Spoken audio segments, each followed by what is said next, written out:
Hello दोस्तों, कैसे हो सभी। तो टोक्यो रिवेंजर्स के पिछले एपिसोड में हमने देखा कि बाजी किसाकी के 50 बंदों को मारने के बाद किसाकी पर रॉड पॉइंट करके बोलता है चेकमेट, और तभी बाजी के मुंह से खून निकलता है और वह अनकॉन्शियस होकर नीचे गिर जाता है। तो एपिसोड 21 स्टार्ट करते हैं एक इंट्रो के बाद।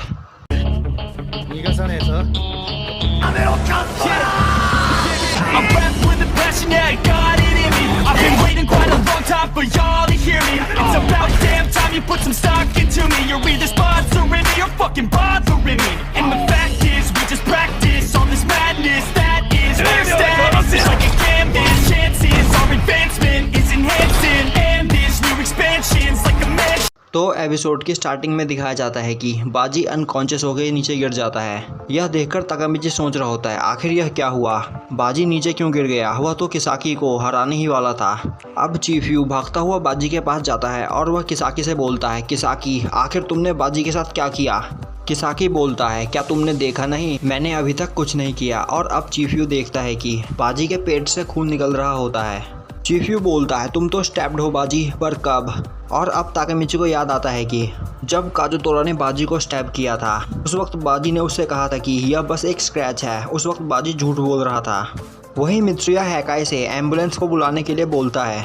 और अब चीफ यू गुस्से में काजुतोरा का नाम चिल्लाता है। वहीं काजुतोरा का दिमाग पूरी तरह खराब हो चुका होता है और वह एक जगह पर बैठा बिना हिले डुले बड़बड़ा रहा होता है। और यह सब देखकर ताकामिची को कुछ भी समझ में नहीं आ रहा होता है। वहीं ताकामिची सोच रहा होता है कि यह सब कुछ बिल्कुल वैसा ही हो रहा है जैसा कैन ने मुझे बताया था। अगर बाजी मर गया तो किसाकी जो करना चाहता है वह हो जाएगा। वहीं खड़ा किसाकी बोल रहा होता है, तो यह स्टार्टिंग से ही काजुतोरा का प्लान था। उसने बाजी को वलहला में इनवाइट किया और मौका देखकर उसे मार दिया। वहीं ताकामिची सोच रहा होता है आखिर किसाकी झूठ क्यों बोल रहा है।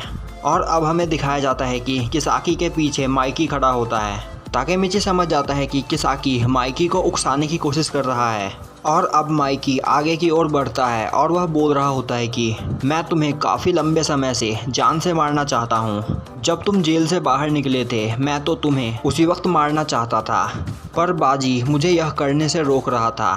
बाजी ने मुझसे कहा था कि काजुतोरा बस तुम्हें खुश करना चाहता था। बाजी कभी भी यह बात एक्सेप्ट नहीं करना चाहता था कि काजुतोरा ने मेरे बड़े भाई को मारा है, और इसीलिए उस गिल्ट से बचने के लिए वह मेरा दुश्मन बन गया।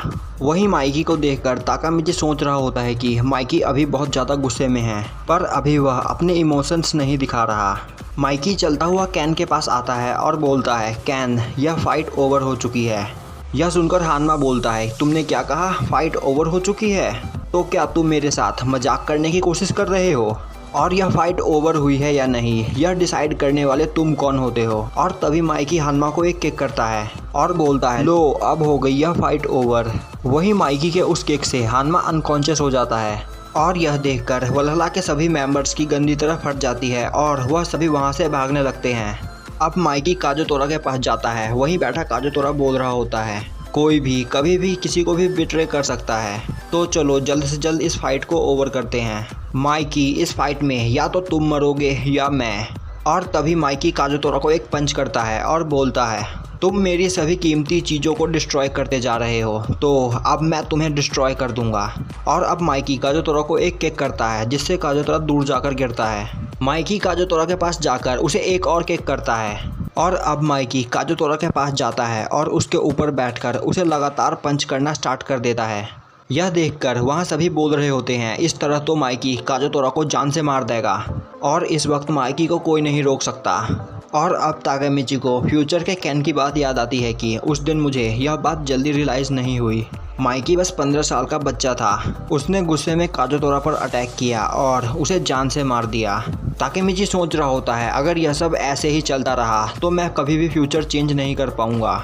माइकी लगातार काजुतोरा को मारता ही चला जा रहा होता है। वहीं ताकामिची बोलता है, मैं सच में पावरलेस हूँ। वहीं माइकी लगातार काजुतोरा को मारे ही चला जा रहा होता है। और अब काजुतोरा को याद आता है कि हानमा ने फाइट के वक्त उसे कॉल करके कहा था कि बाजी ने हमें धोखा दे दिया, हमें उसे जान से मार देना चाहिए। जिसके बाद काजोतोरा को यकीन हो जाता है कि बाजी ने उसे धोखा दिया है और वह चाकू लेकर बाजी को स्टैब कर देता है। और अब काजोतोरा को उसका फ्लैशबैक याद आता है जिस दिन उसने शिनिचिरो को मारा था और कुछ सोच समझ नहीं पा रहा था। उस वक्त बाजी ने उसे गले लगाकर कहा था कि तुम ऐसी बातें मत करो, चाहे हमें कैसे भी सिचुएशन से क्यों ना गुजरना पड़े, मैं हमेशा तुम्हारा साथ दूंगा। और अब प्रेजेंट टाइम में काजोतोरा बोलता है बाजी हमेशा से ऐसा ही था, उसने कभी भी मेरा साथ नहीं छोड़ा, पर मैंने खुद अपने ही हाथों से बाजी को मार दिया। और अब काजोतोरा की आंखों में आंसू होते हैं और वह बोलता है सॉरी बाजी, मैं जल्द ही तुम्हें ज्वाइन करने वाला हूँ। और तभी वहाँ बाजी उठकर खड़ा होता है और वह चिल्लाकर माइकी को बुलाता है। बाजी की आवाज़ सुनकर माइकी रुक जाता है और होश में आता है। वहीं बाजी की हालत काफ़ी ज़्यादा ख़राब होती है। बाजी बोलता है माइकी तुम मेरे लिए इतना ज़्यादा परेशान हो गए, थैंक्स। चीफयू बाजी को आराम करने के लिए बोलता है पर बाजी चीफयू को साइड करते हुए आगे की ओर जाने लगता है। वहीं बाजी को देखकर सभी लोग काफ़ी ज़्यादा हैरान हो जाते हैं। अब बाजी काजोतोरा के पास जाता है और बोलता है मैं नहीं मरूंगा, तुम्हारी दी हुई चोट मुझे नहीं मार सकती। बाजी की इंजरी काफ़ी ज़्यादा खतरनाक होती है और उसकी ब्लीडिंग रुकने का नाम नहीं ले रही होती। अब बाजी अपने जेब से एक चाकू निकालता है और बोलता है तुम परेशान मत हो काजोतोरा, मैं तुम्हारे हाथों नहीं मरूंगा। और बाजी अब वह चाकू अपने पेट में मार लेता है।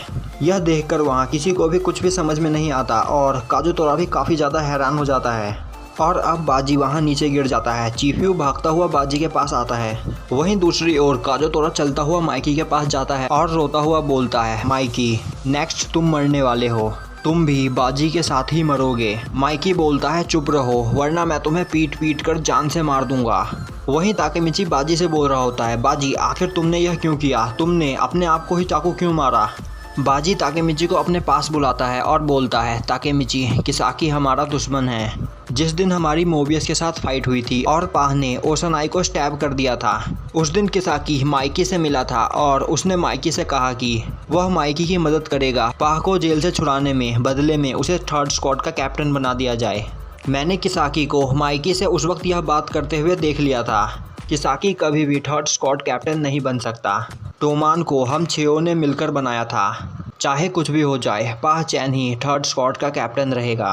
अब बाजी बोलता है पाह चैन, मित्रेया, कैन, माइकी और काजोतोरा मेरे लिए ट्रेजर की तरह है। मैं सब कुछ खुद अकेले फिक्स करना चाहता था पर मैं वह नहीं कर पाया और इसीलिए मैं खुद को मार रहा हूँ। और इस वजह से माइकी के पास काजोतोरा को मारने का कोई भी रीज़न नहीं है। और अब बाजी को ताकेमिची में शिनिचिरो दिखाई देता है। बाजी बोलता है ताकेमिची तुम्हें देखकर मुझे शिनिचिरो की याद आती है। अब मैं माइकी और टोमान की जिम्मेदारी तुम्हारे हाथों में सौंपता हूँ। यह सुनकर ताकेमिची रोने लगता है और बोलता है मैं यह नहीं कर सकता बाजी, प्लीज़ मुझे इतनी बड़ी जिम्मेदारी मत दो, तुम मर नहीं सकते बाजी। अब बाजी चीफयू से बोलता है कि उसे कुछ पेयांग चाहिए। चीफयू बोलता है मैं तुम्हें खरीद कर दूंगा बाजी। और अब बाजी स्माइल करते हुए चीफयू को थैंक्स करता है। और अब चीफयू बाजी को बुलाता है पर बाजी कोई रिप्लाई नहीं करता क्योंकि वह मर चुका होता है। और यह देखकर चीफयू ज़ोर ज़ोर से रोने लगता है। और तभी माइकी काजोतोरा को मारना स्टार्ट कर देता है। वहीं चीफयू बोल रहा होता है बाजी सच में ट्रेडर नहीं था, बाजी अकेले ही हम सबको बचाने के लिए फ़ाइट कर रहा था और मुझे यह बात पता थी पर मैं उसे बचा नहीं पाया। वहीं ताकेमिची सोच रहा होता है मैं सच में बेवकूफ़ हूँ, आखिर में मैं बाजी को नहीं बचा पाया। और अब वह ऊपर आसमान की ओर देखकर बाजी से सॉरी बोलता है। और तभी ताकेमिची को बाजी की बात याद आती है कि वह टोमान को ताकेमिची के हाथों में सौंप रहा है। और अब ताकेमिची जोर से चिल्लाता है और काजोतोरा और माइकी के बीच में जाकर खड़ा हो जाता है। माइकी बोलता है तुम मेरे रास्ते से हट जाओ ताकेमिची वरना मैं तुम्हें भी जान से मार दूंगा। ताकेमिची बोलता है रुक जाओ माइकी। और तभी माइकी ताकेमिची को एक पंच करता है जिससे ताकेमिची नीचे गिर जाता है। ताकेमिची चिल्लाते हुए बोलता है बाजी कभी नहीं चाहता था कि यह सब हो। तभी माइकी ताकेमिची को एक किक करता है और बोलता है तुम कौन होते हो बाजी के बारे में बात करने वाले। ताकेमिची बोलता है मैं कौन होता हूँ बाजी के बारे में बोलने वाला, क्या तुम्हें पता नहीं माइकी बाजी मर चुका है, क्या तुम्हें यह बात समझ में नहीं आ रही। और अब ताकेमिची अपना जैकेट उतारकर फेंकता है जिसमें से वह लकी चार्म नीचे गिर जाता है। और अब माइकी की नज़र उस चार्म पर जाती है। वहीं ताकेमिची बोल रहा होता है तुम्हें क्या लगता है बाजी ने अपनी जान खतरे में क्यों डाली, तुम्हारे लिए और टोमान के लिए। और काजोतोरा ने बाजी को नहीं मारा बल्कि बाजी ने अपनी जान खुद ली है क्योंकि बाजी चाहता था कि काजोतोरा को बाजी को मारने का बर्डन फील ना हो। वह चाहता था कि तुम काजोतोरा को माफ़ कर दो। वह चाहता था कि तुम्हारे बीच सब कुछ ठीक हो जाए और तुम्हें यह बात समझ में क्यों नहीं आ रही। अब माइकी वह चार्म उठाकर देखता है और बोलता है, ताकेमिची यह चार्म तुम्हें कहाँ पर मिला? ताकेमिची बोलता है, यह चार्म मुझे मिला था उस टेम्पल के पास जहाँ हमारी गैदरिंग हुई थी। अब कैन और मित्रिया भी उस चार्म को देखते हैं और माइकी बोलता है, तो यह चार्म अब तक बाजी के पास था। और काजुतोरा भी यह चार्म देखकर काफ़ी ज़्यादा हैरान होता है, क्योंकि यह चार्म उस वक्त का होता है जब उन लोगों ने मिलकर टोमान को बनाया था और उन सभी ने मिलकर माइकी को टोमान का लीडर बनाया था। उस चार्म को देखकर माइकी काफ़ी ज़्यादा हैरान होता है और यहीं पे हमारा एपिसोड ख़त्म हो जाता है। तो भाई लोग कमेंट करके बताओ कि यह वीडियो आपको कैसी लगी। अगर वीडियो अच्छी लगी हो तो लाइक करें, चैनल पर नए हो तो सब्सक्राइब करें और बेल नोटिफिकेशन को ऑल पे कर दें, जिससे हमारी आगे आने वाली वीडियोस आपसे मिस ना हो। तो मिलते हैं नेक्स्ट वीडियो में।